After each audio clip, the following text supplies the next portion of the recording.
ज़िंदगी से ज़्यादा को गैर महफूज चीज़ और क्या हो सकती है। मौत किसी भी लम्हे मुमकिन है। अगर हम जिंदा हैं, किसी ने आज तक ये सुना है कि फ़लाँ आदमी कब्र में मर गया? ऐसा मुमकिन ही नहीं। कब्र जो बिल्कुल महफूज है।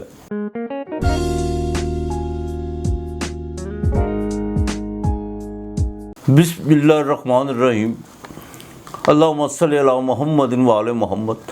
अस्सलाम वालेकुम।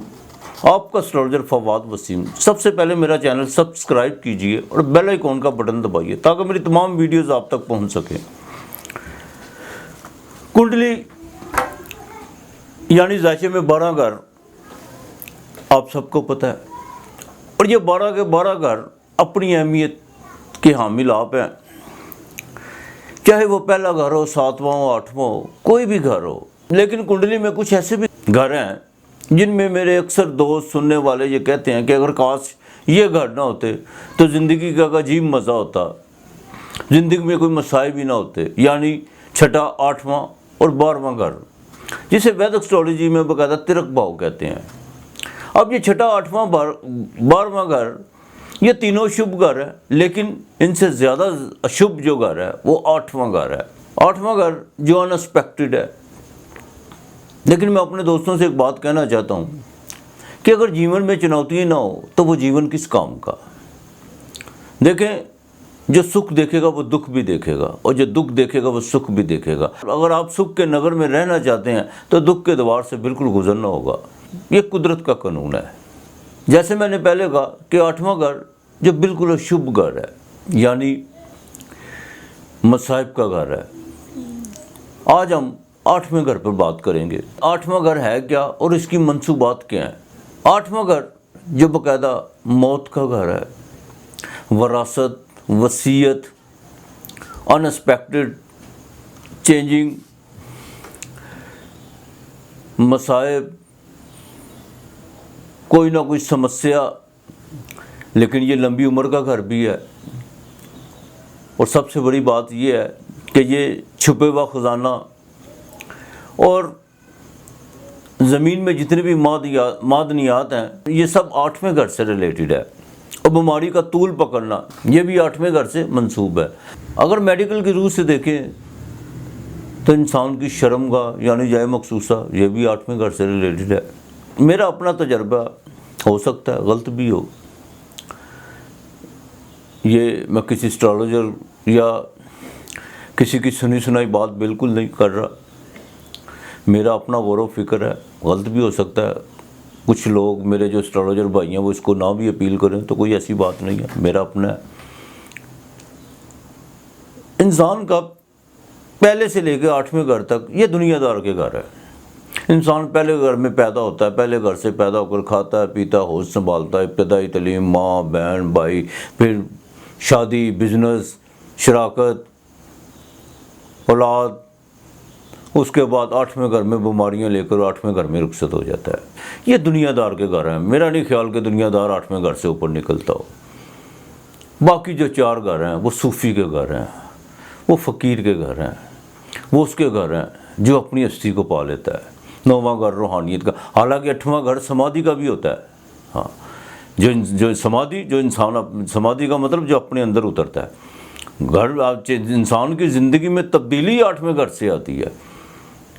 दुनिया में बहुत से ऐसे लोग हैं जो समस्या, दुख से बिल्कुल एक तरफ होकर खड़े हो गए। ऐसी तब्दीली देखने को मिली कि वो फिर मालिक के दर में ऐसे निकले कि दुनिया उनको आज भी याद करती हैं। लेकिन दुनिया में कुछ चंद गिनती भी ऐसे लोग हैं जिन्होंने सुख छोड़कर मालिक की याद की तरफ निकले। 9वां घर बिल्कुल रूहानियत का घर है, गुरु का घर है। 10वां जो इंसान की तरक्की का, 11वां ख्वाहिश, 12वां घर जिसे मोक्ष यानी आज़ादी कहते हैं, वो सूफ़ी के ये 4 घर हैं जो रूहानियत के मराहिल तय करके, अपनी ज़ात की पहचान करके बिल्कुल उस मुकाम पर पहुंचता है जहां जाकर वो अपनी ख्वाहिशों को अपने इख्तियार में कर लेता है। बजाय इसके कि उसकी ख्वाहिशें उसको अपने इख्तियार में करे, वो उनको अपने इख्तियार में कर लेता है, और वहीं पर वो आज़ादी पाता है जहाँ वो जाकर बिल्कुल अपने मालिक की याद में ज़म हो जाता है। बहरहाल ये मेरा अपना तजर्बा है। अब हम बात करते हैं کہ یہ جو 8واں گھر ہے، جو موت کا بھی گھر ہے، وراثت کا بھی ہے، وصیت کا بھی ہے، اگر اس میں 8ویں گھر میں کوئی پلینٹ آ جائے تو اس کے کیا اثرات ہوتے ہیں، آئیے دیکھتے ہیں۔ مثال کے طور پر یہ چوتھا گھر، یہ 5، یہ 6، یہ 7، یہ 8، یہ 9، یہ 10 اور یہ 11واں گھر، ٹھیک ہے۔ اب یہ چوتھا گھر کنڈلی میں لگن وہ پہلے ہی ہوگا، لیکن یہ راشی چوتھی ہے، لیکن پہلا گھر کہلائے گا۔ اب یہ اس کے 8ویں گھر ہے، 1 2 3 4 5 6 7 اور یہ 8واں گھر ہے۔ یہاں پر اگر چندرما پیدائش کے وقت آ جائے انسان کی تو اس کو باقاعدہ بالرس یوگ بھی کہتے ہیں۔ لگن سے 8ویں گھر میں چندرما کا ہونا، نظر بد کا شکار ہونا، کام کا بن کے بگڑنا، بلندی سے گرنا۔ 8ویں گھر کا چندرما بالکل اچھا نہیں ہوتا، ماں سے بھی ریلیٹڈ ہے چندرما۔ یہی 8ویں گھر میں اگر چندرما پڑ جائے تو باقاعدہ انسان کو پانی کی بیماریاں لگتی ہیں، یورل پرابلم شروع ہو جاتے ہیں، اور اس کا جو ابتدائی جو بچپن ہوتا ہے وہ بڑے کشٹ میں گزرتا ہے، اسی لیے اس کو بالرس یوگ بھی کہتے ہیں۔ اب یہیں پر اگر زحل آ جائے 8ویں گھر میں، کشٹ تو دیتا ہے، اس میں کوئی شک نہیں ہے، لیکن زحل یہاں آ کے انسان کی عمر بھی لمبی کر دیتا ہے اگر اپنے گھر کا آ جائے۔ دیکھیں 11واں گھر ہے یہاں پہ، یہ زحل کا اپنا گھر ہے، تو اس میں آ کے مصائب میں تھوڑی سی کمی کرتا ہے، لیکن مصائب دیتا ہے، یہ نہیں ہے، انسان کو لرننگ لیسن بھی دیتا ہے۔ ہاں، اگر اس کی مہادشا میں انتر دشا، اس کی مہادشا یا انتر دشا شروع ہو جائے تو یہاں پہ آ کے اگر چندرما سے 8ویں آ جائے، راشی سے 8ویں آ جائے تو یہاں پر آ کر ڈھیا بھی لگتا ہے باقاعدہ۔ 8ویں گھر میں اگر مشتری آ جائے، مشتری کا 8ویں گھر میں ہونا یہ باقاعدہ انسان کو روحانیت کی طرف تو لے کے جاتا ہے، کو 8واں گھر بھی روحانیت کا ہوتا ہے، سمادھی کا ہوتا ہے، موٹاپا بھی پیدا کرتا ہے۔ 8ویں گھر کا مشتری جو باقاعدہ سنتان کا سکھ نہیں، یعنی اولاد کا سکھ نہیں انسان کو نصیب ہوتا۔ 8ویں گھر کے مشتری میں باقاعدہ اگر عورت ہے تو خامن سے بالکل سکھ، بہت کم سکھ ملتا ہے، ٹھیک ہے۔ اگر یہیں پر مریخ آ جائے،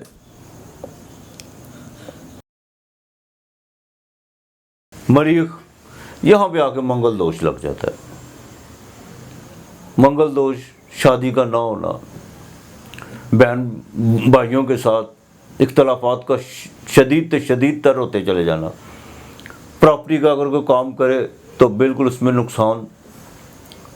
منگل دوش میں باقاعدہ ان ایکسپیکٹڈ طور پہ حادثے رونما ہوتے ہیں، ایکسیڈنٹ کا ہونا، ہڈی کا ٹوٹنا، اس طرح کے کوئی معاملہ جو ان سے انسان کی زندگی میں یہ تب ہوں گے جب اس کی مہادشا اور انتر دشا چلے گی۔ ہاں، جتنے بھی میں واقعات آپ کو بتا رہا ہوں منگل دوش ہونے کے، یہ اس وقت اس کے زیادہ اثرات پیدا ہوتے ہیں، یہ اس وقت زیادہ نقصان کرتا ہے جب اس کی مہادشا یا انتر دشا چلتی ہے۔ اسی طرح اگر یہاں پر سورج آ جائے 8ویں گھر میں، 1 2 3 4 5 6 7، یہ 8ویں گھر میں سورج پڑ گیا۔ سورج کا مطلب کیا ہے؟ سورج اگر 8ویں گھر میں ہو تو باپ سے باقاعدہ انبن رہتی ہے۔ سورج 8ویں گھر میں خوف پیدا کرتا ہے، ہڈیوں جوڑوں کا درد، اور یہاں تک کہ سورج کے 8ویں گھر میں ہونے سے باقاعدہ نظر کمزور، چشمہ بھی لگتا ہے انسان کو، اور رنگ بھی جو ان سے وہ کالا ہونا شروع ہو جاتا ہے، اور یہ بلڈ پریشر بھی کرتا ہے اور ہارٹ کی طرف بھی لے کے جاتا ہے۔ یہ سورج کا 8ویں گھر میں ہونا۔ اب اگر ہم اس پر بات کریں، عطارد کی بات کریں، یعنی بدھ کی بات کریں، عطارد کی، ٹھیک ہے، 8ویں گھر میں ہونا، ایسا شخص باقاعدہ حکومت سے مان سمان پاتا ہے۔ 8ویں عطارد کا ہونا انسان کو اعصابی کمزوری بھی کرتا ہے، اس کو سیکشول طور پہ کمزور کرتا ہے۔ 8ویں عطارد کا مطلب یہ ہے کہ وہ انسان باقاعدہ مخفی علوم کی طرف، عملیات کی طرف بھاگتا ہے اور اسے حاصل کرنے کی کوشش بھی کرتا ہے، اور کسی حد تک وہ حاصل کر بھی لیتا ہے، یہ نہیں کہ نہیں ہے۔ عطارد کا 8ویں ہونا، کاروبار میں کوئی نہ کوئی تبدیلی وہ لاتا رہتا ہے ایسا شخص، عطارد کے 8ویں ہونے کے یہ کمال ہے۔ اگر اسی طرح اگر زورا آ جائے 8ویں گھر میں، زورا کا 8ویں گھر میں ہونا یہ ڈائبٹیز کی طرف لے کے جاتی ہے انسان کو، ٹھیک ہے۔ اس میں جیون ساتھی کے ساتھ अनबन रहती है, घर के जो आसाइश व सुख होते हैं उसमें कमी आना शुरू हो जाती है। ज़ोरा का 8वें घर में होना, अगर किसी औरत के आ गई है ज़ोरा 8वें घर में, तो उसकी स्किन जो सी है वो ख़राब होना शुरू हो जाती है, उसके हार्मोन्स में कोई प्रॉब्लम होना शुरू हो जाएंगे, या उसके एग्स जो बनते हैं उनमें कोई ना कोई समस्या खड़ी हो जाएगी। ज़ोरा 8वें घर में आ जाए तो बाकायदा औरतों का जो मजाज है वो चिड़चिड़ापन हो जाता है। हाँ, लेकिन ये उस वक्त होगा जब ये ज़ोरा का महादिशा और अंतर दिशा शुरू होगी।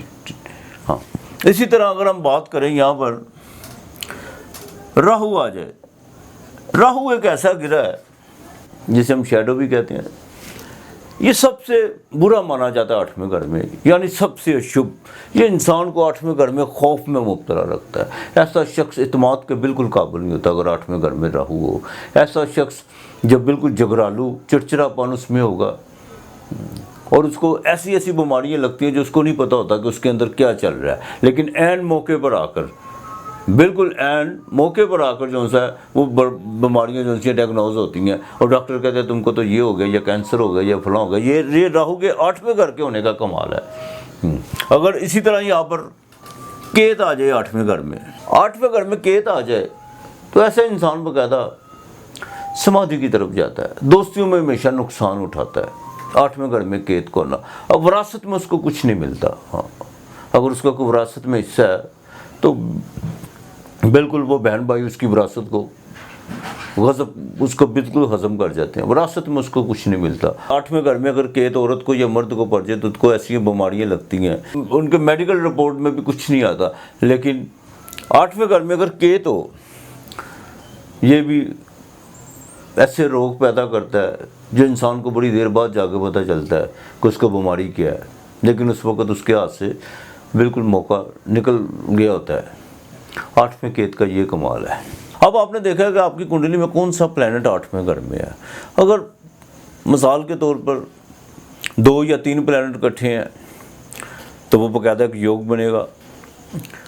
अब अगर 2-3 प्लैनेट इकट्ठे हैं तो वो किस घर के हैं, उसकी कौन सी मनसूबात है, बाकायदा वो उसको नुकसानदेह होंगे। अब जितने भी मैंने आपको प्लैनेट बताए हैं 8वें घर में, ज़ुहल हो, बुध हो, अतारद हो, तो उसका एक बेहतरीन उपाय है, घबराने की कोई ज़रूरत नहीं है। मुझे पीछे अलियास नामी शख्स का मैसेज आया जो बम्बे में रिहाइश पजीर है।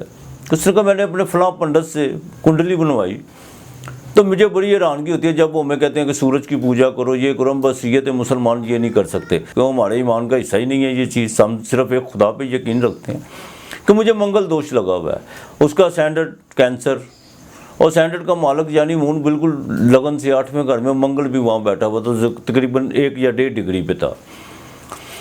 तो बाकायदा लिहाज घबराने की कोई ज़रूरत नहीं है। उसकी वजह ठीक है, चंद्रमा जौन सा 8वें घर में, उसकी अलामतें जो होती हैं वो तुम में बिल्कुल पाई गई हैं, ठीक है, कष्ट, लेकिन उसकी महादिशा जो सी है वो गुजर चुकी हुई है।